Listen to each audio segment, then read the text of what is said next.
जो हॉरिजॉन्टल है और जो सरफेस है, हॉरिजॉन्टल और ब्लॉक है, उनके बीच का जो फ्रिक्शन है अल्फा माइनस थीटा। तो ये मिनिमम पुलिंग फोर्स हो गया। आर की जो वैल्यू है वो कितनी हो गई, mg। mg का मतलब हो गया w और प्लस हो गया ये कितना, तो फ्रिक्शन लेस है तो स्ट्रिंग के अंदर जो टेंशन है वो T है। चलो भाई, तो फ्रिक्शन हम लास्ट क्लास में डिस्कस कर रहे थे, तो उसके आगे का हम डिस्कशन कर रहे हैं। तो सबसे पहले मैं बात करूं तो हम निकालेंगे सबसे पहले necessary friction force, calculation of necessary friction force in different conditions.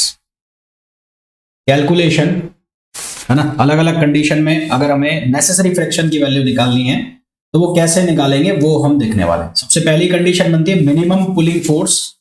Minimum pulling force निकालना है। कोई हमारे पास ऐसे बॉडी है, वो बॉडी किसी सरफेस के ऊपर रखी है, इस तरह से उस बॉडी को रखा गया है एक सरफेस के ऊपर, और यहां पर एक पुलिंग फोर्स लगाया जा रहा है। ये पुलिंग फोर्स है P, और ये पुलिंग फोर्स जो हॉरिजॉन्टल है, हॉरिजॉन्टल के साथ एंगल बना रहा है alpha. This pulling force is making an angle alpha with horizontal. हमें ये बताना है कि minimum pulling force P at an angle alpha from the horizontal. हमें इसकी मिनिमम वैल्यू बतानी है ना। Find out the minimum value of pulling force. Find out the minimum value of pulling force. जो हॉरिजॉन्टल है और जो सरफेस है, हॉरिजॉन्टल और ब्लॉक है, उनके बीच का जो फ्रिक्शन है, इन दोनों के बीच का जो फ्रिक्शन है वो फ्रिक्शन को मैंने लिख दिया म्यू। तो यहां पर जो फ्रिक्शन प्रेजेंट है that is equals to mu है। ठीक है, तो जो ये P फोर्सेस के सबसे पहले तो दो कंपोनेंट होंगे। तो मैं इसको एक फ्री बॉडी डायग्राम की तरह देखूं तो एक तो इसका जो वेट जाएगा वो जाएगा नीचे की तरफ mg, उसके बाद एक रिएक्शन फोर्स आएगा ऊपर, उस रिएक्शन फोर्स को लिख दिया मैंने r। ये जो P फोर्सेस के दो कंपोनेंट हो जाएंगे, एक जाएगा वर्टिकल, और वर्टिकल जो जाएगा वो जाएगा P साइन अल्फा, और एक जाएगा हॉरिजॉन्टल, हॉरिजॉन्टल जो जाएगा वो जाएगा P कॉस अल्फा। इसी तरह से फ्रिक्शन फोर्स जो लगेगा वो किधर की तरफ लगेगा, पीछे की तरफ, और उस फ्रिक्शन फोर्स को मैंने नाम दे दिया क्या, F। तो अगर मैं जो इक्विलिब्रियम की कंडीशन देखूं तो कंडीशन ऑफ इक्विलिब्रियम, तो इक्विलिब्रियम की तीन कंडीशन होती है। इक्विलिब्रियम के लिए तीन कंडीशन होती है। क्या होती है कि summation of horizontal force equals to 0। दूसरी कंडीशन होती है algebraic summation of vertical force equals to 0। Vertical force का जो एल्जेब्रिक समेशन है उसको 0 के बराबर कर दो, और किसी एक पॉइंट के अबाउट आप मोमेंट निकालो और वो मोमेंट का एल्जेब्रिक समेशन किसके बराबर कर दो, 0 के बराबर। ये तीन कंडीशन आप इक्विलिब्रियम कंडीशन के लिए लगा सकते हो। तो सबसे पहले अगर मैं यूज करूं इसको हॉरिजॉन्टल के लिए, तो फॉर हॉरिजॉन्टल आपको साफ साफ दिख रहा है यहां से कि F किसके इक्वल है, P cos अल्फा। इसको आपने लिखा 1। फिर वर्टिकल डायरेक्शन में आपको दिख रहा है, क्या दिख रहा है कि R plus P sine alpha. R plus P sine alpha किसके इक्वल है, mg। तो यहां से R की जो वैल्यू आ गई वो आ गई mg minus P sine alpha. R की जो वैल्यू आ गई वो कितनी आ गई, mg minus P sine alpha. ये R की वैल्यू है, mg minus P sine alpha. ये किसकी वैल्यू है, R की। अच्छा जी, अब आपको फ्रिक्शन चाहिए, तो फ्रिक्शन जो है वो किसके बराबर होता है, म्यू R। फ्रिक्शन किसके इक्वल होता है, म्यू R। तो यहां से mg को आप W भी लिख सकते हो, W स्टैंड्स फॉर वेट, तो mg को आप W भी लिख सकते हो। तो F की जो वैल्यू है वो क्या बनेगी, म्यू, और ये हो जाएगा W minus P sine alpha. ये किसकी वैल्यू हो गई, ये वैल्यू हो गई F की। और अब F को किसके इक्वल कर दो, P cos अल्फा के। तो F को यदि आप P cos अल्फा के इक्वल करते हो तो F की वैल्यू यहां पर लिखा हुआ है F equals to P cos alpha. F किसके इक्वल है, P cos अल्फा, और F की वैल्यू किसके इक्वल है, mu W minus P sine alpha, और इक्वल्स टू कितना है, P cos अल्फा। इसको जब आप सिंप्लीफाई करोगे तो ये बनेगा mu W minus mu P sine alpha equals to P cos alpha, equals to P cos alpha. ठीक है, अब हमने ये पढ़ा कि म्यू जो है वो किसके इक्वल होता है, tan थीटा के इक्वल होता है ना। म्यू जो है वो किसके इक्वल होता है, tan थीटा के इक्वल होता है। तो यहां से म्यू की जो वैल्यू है उसको हम किसके बराबर सब्स्टिट्यूट करते हैं, tan थीटा के। तो म्यू को वापस से कॉमन ले लो, म्यू को वापस से कॉमन ले लिया, और इसको लिख दिया मैंने W minus P sine alpha, और ये लिख दिया मैंने P cos अल्फा। म्यू की जगह मैंने लिखा tan थीटा, और tan थीटा को हम लिखते हैं sin theta upon cos theta ना, उस तरह से लिख सकते हैं। तो यहां पर इसको लिख दिया मैंने sine theta over cos theta, ये बन गया W minus P sign alpha, और ये हो गया P कॉस अल्फा। इसको करो क्रॉस मल्टीप्लाई। मैं एक बना के दिखा रहा हूं, बाकी सारे फॉर्मूले डायरेक्ट लिखूंगा मैं। तो यहां बनेगा W साइन थीटा, यहां बनेगा P sign theta sine alpha, और इसको क्रॉस मल्टीप्लाई किया तो ये बनेगा P कॉस अल्फा और कॉस थीटा। अब P वाले सारे एक तरफ कर दो, तो ये बनेगा W साइन थीटा। इधर आओगे तो ये बनेगा P कॉमन आ गया, ये बनेगा cos theta cos alpha plus sine theta और sine alpha, sine theta sine alpha. यहां से हमें वैल्यू निकालनी है P, तो ये फॉर्मूला बन गया cos A cos B plus sine A sine B, यानी कि ये बन जाएगा कॉस अल्फा माइनस थीटा का फॉर्मूला, अल्फा माइनस थीटा। तो W sine theta equals to हो गया P cos alpha minus theta. तो P की जो वैल्यू है वो किसके इक्वल हो गई, W sine theta over cos alpha minus theta. तो ये मिनिमम पुलिंग फोर्स हो गया। अब इतना बड़ा करना नहीं है, डायरेक्ट क्वेश्चन में आपको वैल्यू रखनी है और आंसर निकालना है, ये सीधा सीधा फॉर्मूला हो गया। अब मैं इसी तरह के कुछ क्वेश्चंस के फॉर्मूला आपको लिखूंगा, अब मैं ड्राइव नहीं करूंगा, है ना। तो वो समझ में आ गया होगा, ये सिर्फ समझाने के लिए था कि मैंने किस तरह किया। जिस तरह से मिनिमम पुलिंग फोर्स निकाल सकते हैं, उसी तरह से मिनिमम पुशिंग फोर्स भी निकाल सकते हैं कि पुश करना हो। एक होता है पुल करना, एक होता है पुश करना। तो पुश करने में क्या चेंज आएगा कि पुश करने में यहां पर कॉस अल्फा माइनस थीटा की जगह हो जाएगा कॉस अल्फा प्लस थीटा, है ना। तो अगर हमें निकालना हो मिनिमम पुशिंग फोर्स, फोर्स का मतलब क्या हो गया कि ये सरफेस है, यहां पर रखा है ब्लॉक, और ये जो फोर्स है ऐसे लगा दिया जाए, एंगल वगैरह वही है, सब सेम थीटा, पर अब इस पुश कर रहा है, पुश कर रहा है। तो अब इस पुशिंग फोर्स की जो मिनिमम वैल्यू आएगी वो आएगी W sine theta over cos alpha plus theta. चलो एक क्वेश्चन बताओ। क्वेश्चन में बोला गया है what is the maximum value, what is the maximum value, maximum value of the force F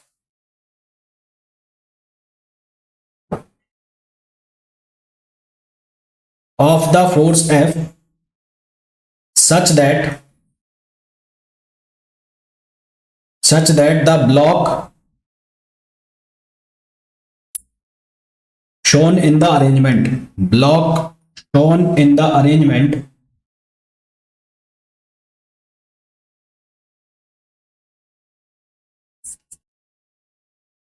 does not move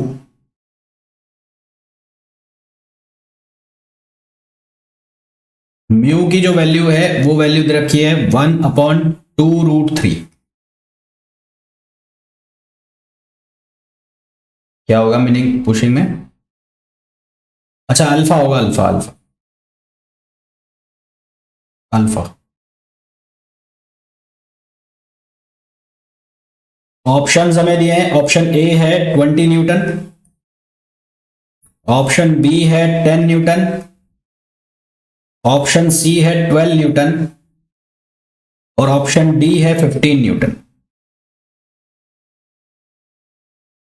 diagram आपको ये दिया गया है। देखो ये फॉर्मूला तो सब कहानियां हैं, अगर आपको बेसिक चीजें आती हैं तो आप डायरेक्ट क्वेश्चन कर सकते हो। फॉर्मूला तो कितना याद करोगे, बेसिक चीजें आती है तो वैसे डायरेक्ट कर सकते हो कि आपको सिर्फ जो फोर्स है उनको रिजॉल्व करना है, रिजॉल्व करोगे, उनके बैलेंस कर दोगे तो आंसर वैसे ही निकल जाएगा। तो फॉर्मूला वगैरह तो आप क्या याद करोगे। तो मास जो दिया हुआ है वो दिया हुआ है √3 kg।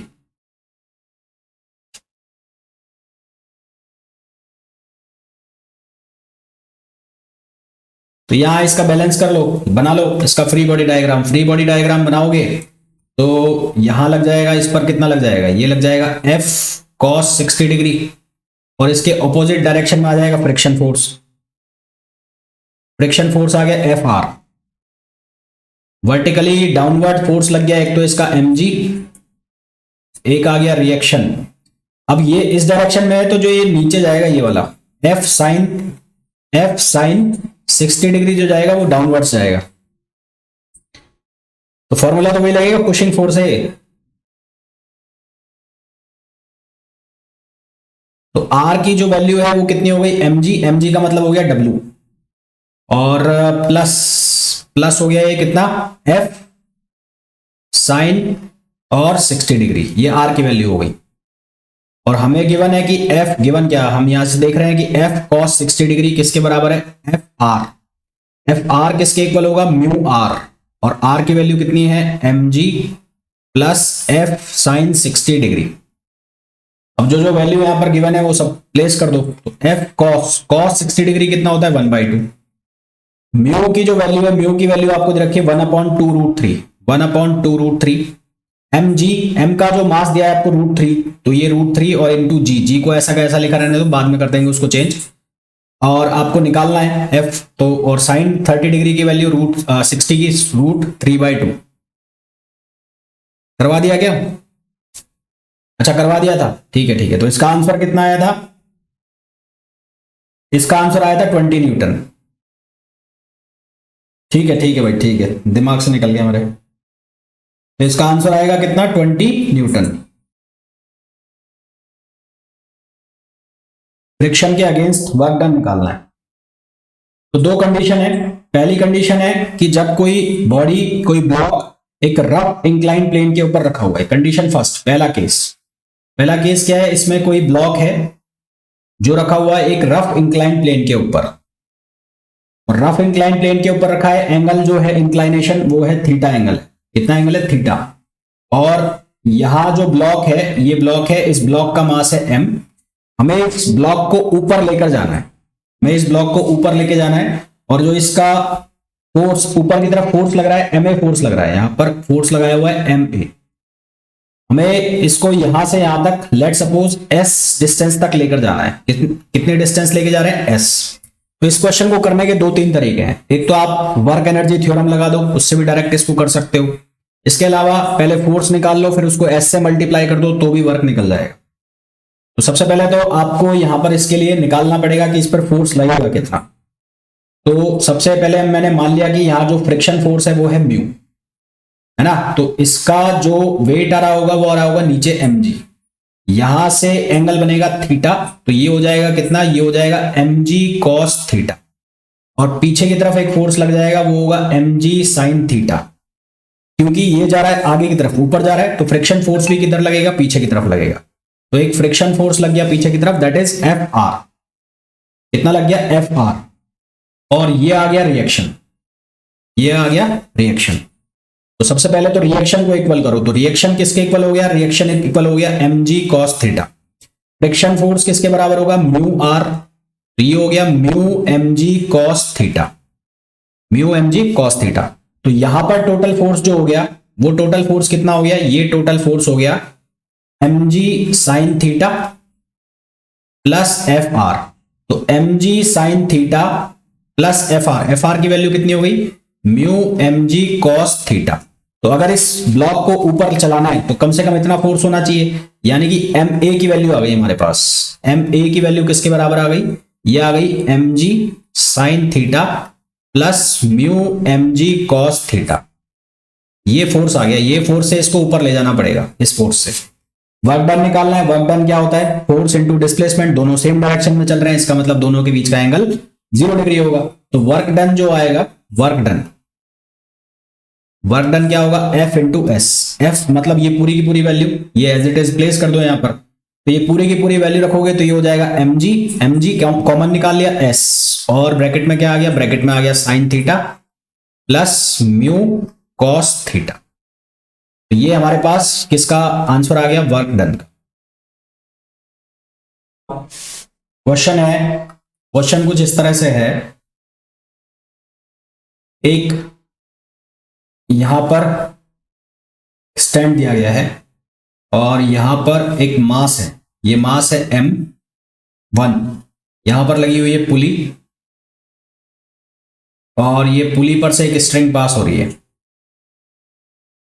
स्ट्रिंग पास हो रही है, और ये जो मास इस स्ट्रिंग से हैंग कर रहा है ये है m2, कितना है m2।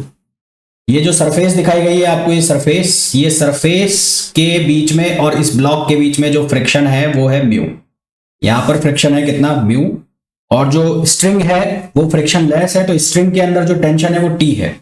स्ट्रिंग के अंदर टेंशन है कितनी, टी, तो यहां पर टी है तो यहां पर भी कितना होगा, टी होगा। हमें ये पूछा है कि minimum value of m2 to start the motion.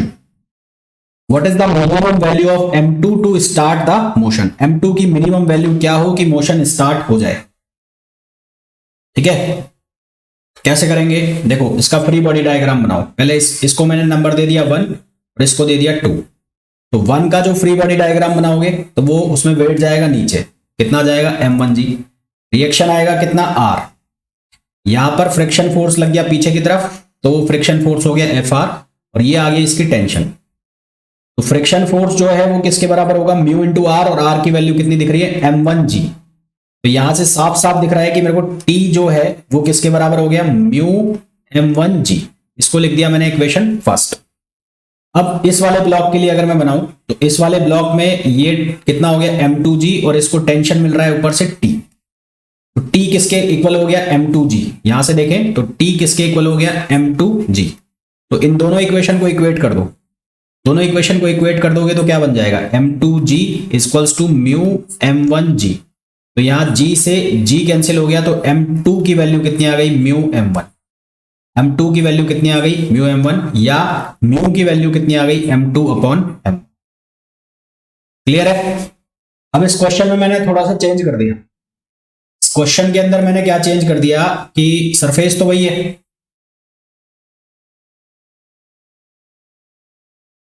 ठीक है, सरफेस तो सेम है। अब मैंने चेंज ये कर दिया कि यहां पर एक ब्लॉक है m1 बोला उसको, और इसके ऊपर मैंने एक ब्लॉक और प्लेस कर दिया, उसको बोला मैंने m। और यहां पर पुली है और यहां जो वेट है वो है m2।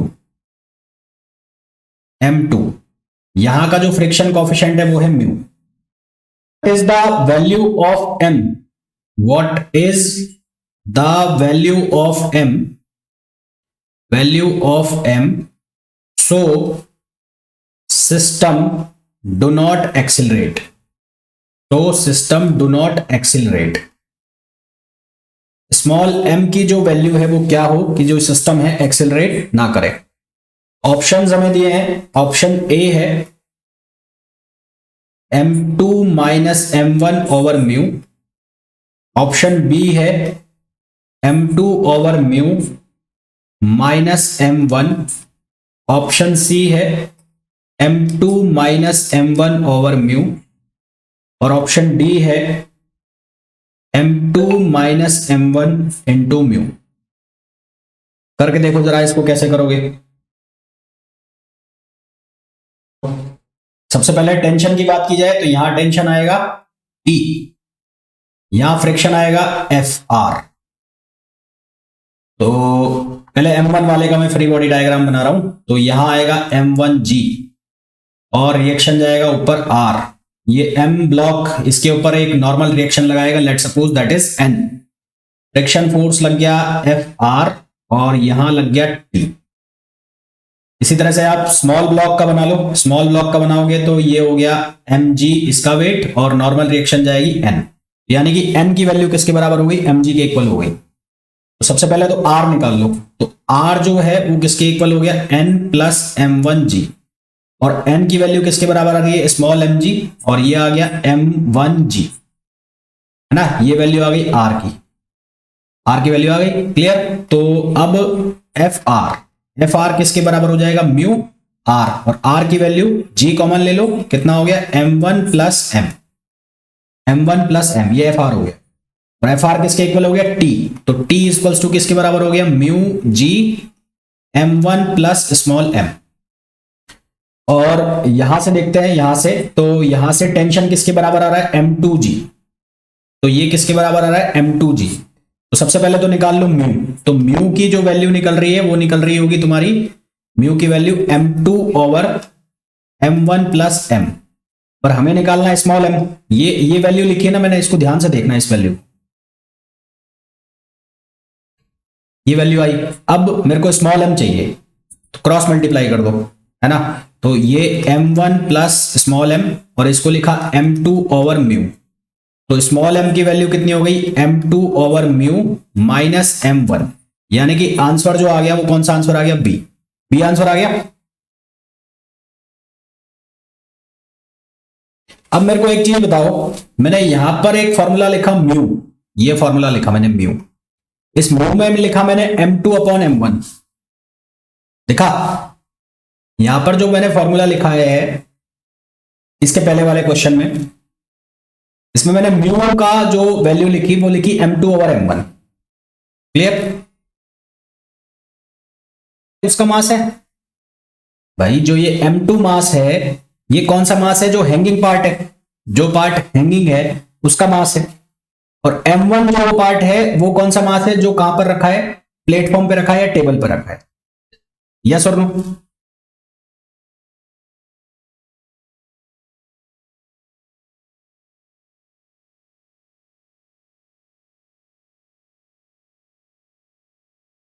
और m1 जो पार्ट है जो टेबल पे रखा है, ऐसा ही है ना।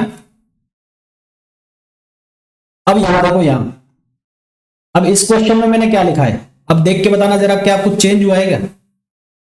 m2 कौन सा मास है,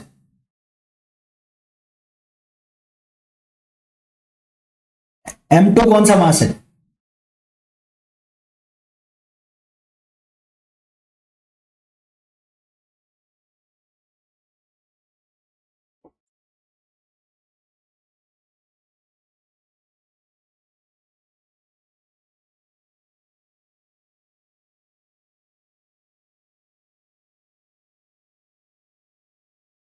m2 भाई कौन सा मास है, जो हैंग कर रहा है। और जो नीचे लिखा हुआ है इसके डिनोमिनेटर में m1 प्लस m, वो कौन सा मास है,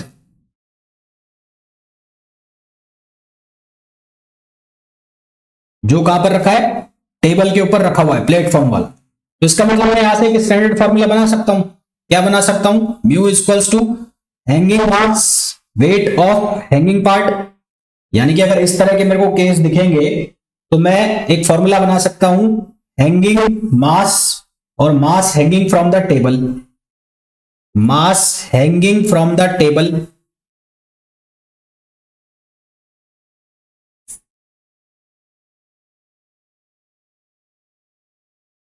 और उसके अबाव में mass lying on the table.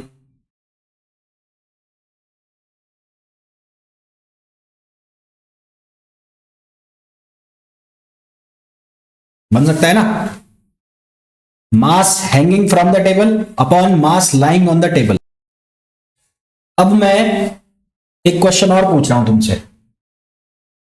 Question ये है, मैंने एक टेबल वापस से ली और अब इस टेबल पे मैंने एक चेन रख दी, चेन, ये चेन रखी है।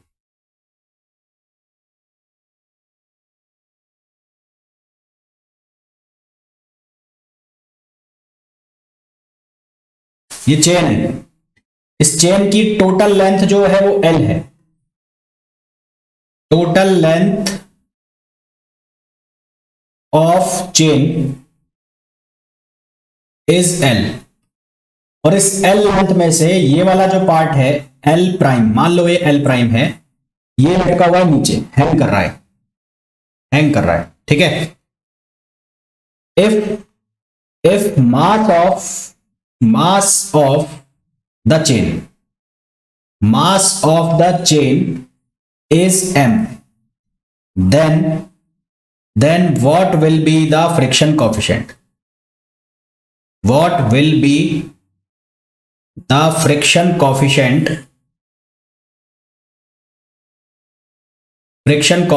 between chain and table, chain और टेबल के बीच में फ्रिक्शन कॉफिशिएंट क्या होगा ये बताना है। देखो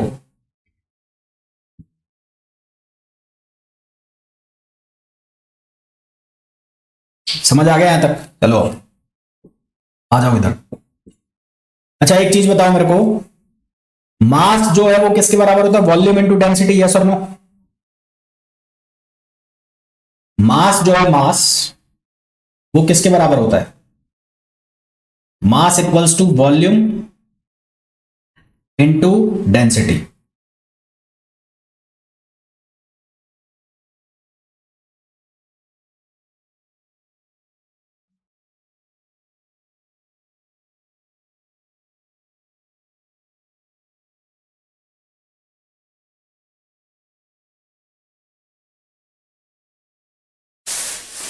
और जो वॉल्यूम है वो किसके बराबर होता है? वॉल्यूम बराबर होता है cross section area into length और इनटू डेंसिटी। यस और no? Cross section area into length into density, yes और नो?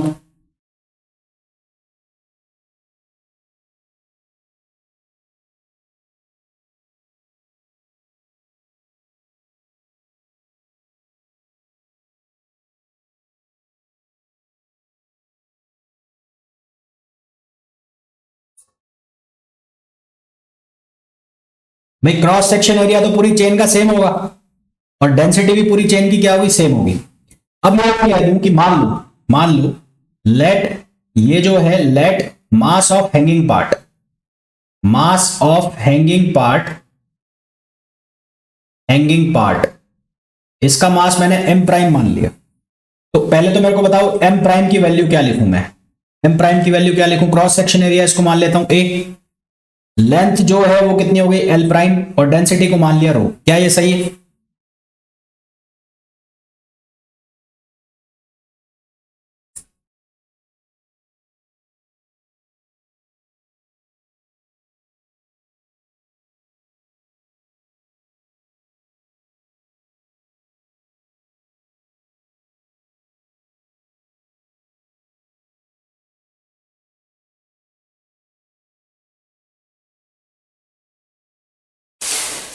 अब ये जो ऊपर वाला पार्ट है, ये वाला पार्ट, इसका मास कितना होगा तुम्हारे हिसाब से? इसको मैं लिख देता हूं, चलो M2 लिख देता हूं। तुम्हारे हिसाब से जो ऊपर जो रखा हुआ है प्लेटफॉर्म पर मास, उसका मास कितना होगा? क्या मास होगा उसके तुम्हारे हिसाब से? बताओ कितनी लेंथ बची है ऊपर?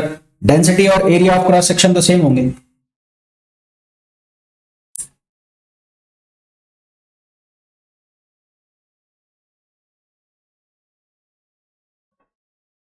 गलत कर दिया ना? क्या फॉर्मूला था? Hanging mass, hanging mass upon mass on the table. Hanging mass कौन सा है? हैंगिंग मास है M1 प्राइम, M प्राइम। और जो टेबल पर रखा है वो कौन सा है? M2 है। हाँ, तो कितना हो गया? L prime upon L minus L prime. तो म्यू की वैल्यू कितनी हो गई? L prime upon L minus L prime.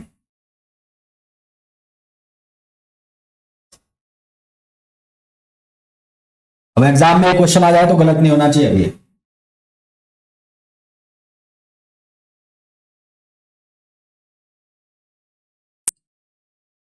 तो उस डेथ वेल में मैं अब एक आदमी को चला रहा हूं, ये मैंने बनाया मौत का कुआं।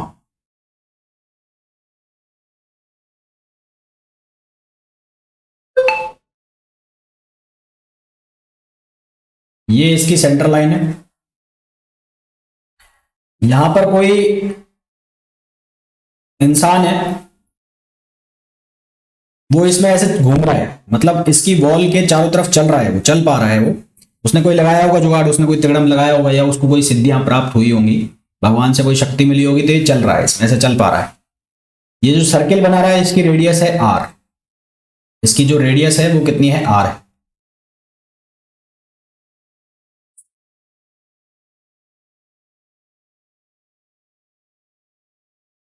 इसकी रेडियस कितनी है? आर है।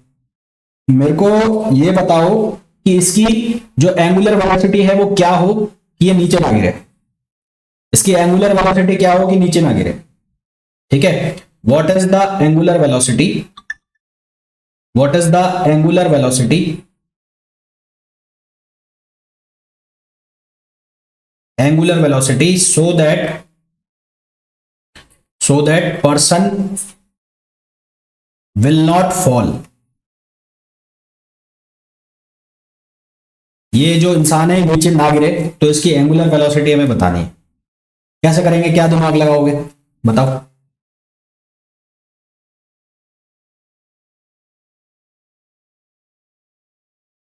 वो ये आ रहा है कि ये पर्सन इस वॉल पे चल रहा है, इस वॉल पे चल रहा है ऐसे, तो चल रहा है का इसका मतलब है वॉल और पर्सन के जो पैर हैं उनके बीच में फ्रिक्शन है। अगर उनके बीच में फ्रिक्शन नहीं होता तो वो अब तक नीचे गिर चुका होता, है ना। तो उसके बीच में फ्रिक्शन है तो तभी ये चिपका हुआ है उससे। ठीक है, तो अगर इसका वेट नीचे की तरफ जा रहा होगा, इसका वेट नीचे की तरफ जा रहा होगा, मान लिया नीचे की तरफ इसका वेट जा रहा है, तो फ्रिक्शन फोर्स किधर आ रहा होगा, ऊपर की तरफ, हाँ या ना।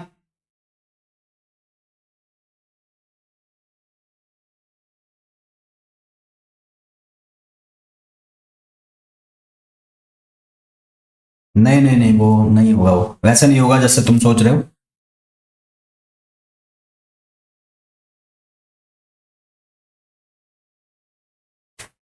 तो एफ आर जो है वो तो किसके बराबर होता है, म्यू आर।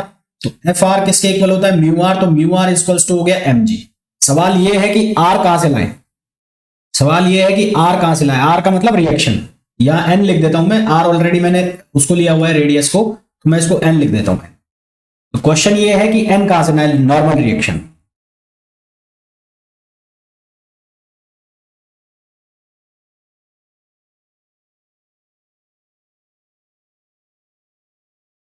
देखो ये दोनों वॉल और जो पर्सन है एक दूसरे के कांटेक्ट में है, तो ये जो वॉल है इसके ऊपर एक रिएक्शन लगाएगी जिसको कहेंगे नॉर्मल रिएक्शन। तो वॉल इसके ऊपर एक रिएक्शन लगा रही है जिसको हम कहेंगे नॉर्मल रिएक्शन, जिसको क्या कहेंगे, नॉर्मल रिएक्शन। ये नॉर्मल रिएक्शन किसके बराबर हो जाएगा, क्योंकि एक सर्किल में चल रहा है, क्योंकि एक सर्किल में चल रहा है, तो सर्किल में चलेगा तो इसके ऊपर एक फोर्स लगेगा। कौन सा फोर्स लगेगा, सेंट्रीपिटल फोर्स। तो वो सेंट्रीपिटल फोर्स जो है वो इसके बराबर हो जाएगा। तो यहां पर हो गया सेंट्रीपिटल फोर्स। तो नॉर्मल रिएक्शन जो है वो किसके बराबर हो जाएगा, सेंट्रीपिटल फोर्स। सेंट्रीपिटल फोर्स किसके बराबर होता है, M omega square R. R का मतलब रेडियस, तो यहां पर है रेडियस आर, यहां पर रेडियस है आर। तो हमारे पास एन की वैल्यू आ गई किससे, सेंट्रीपिटल फोर्स से। तो अब इसको सॉल्व कर लो। तो म्यू ये क्या हो गया, M omega square R equals to M G. तो एम से एम कैंसिल हो गया, हमें क्या निकालना है, हमें निकालना है ओमेगा। तो ओमेगा की जो वैल्यू है वो कितनी हो गई, G upon mu R, omega square. तो ओमेगा की वैल्यू कितनी हो, सॉरी ओमेगा की जो वैल्यू है वो कितनी आ गई, under root G upon mu R. सही है।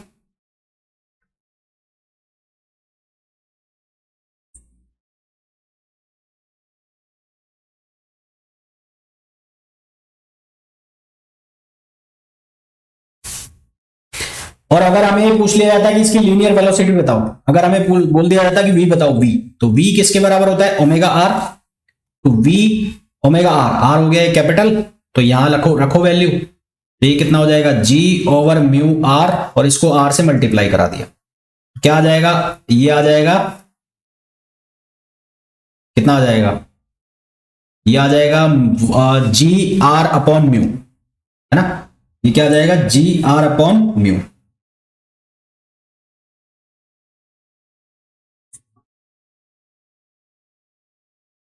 क्लियर। तो भाई होने को तो इसमें और भी खतरनाक क्वेश्चन बनते हैं फ्रिक्शन के, पर वो तुम्हें मतलब है नहीं उनसे, वो आईआईटी जेई जेई एडवांस उनमें आते हैं। तुम्हें जितना पूछा जाएगा वो तुम लोगों ने कर लिया। तो अब फ्रिक्शन के बाद कल का जो लेक्चर होगा उसमें हम स्टार्ट करेंगे वर्क पावर एनर्जी। तो कल हम डिस्कस करेंगे वर्क पावर एनर्जी को। ठीक है।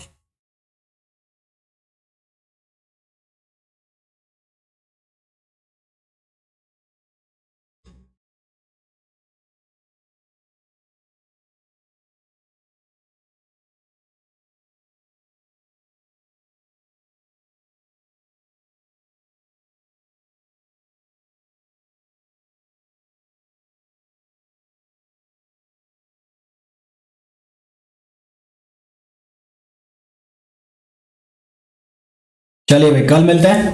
ओके दिन, बाय।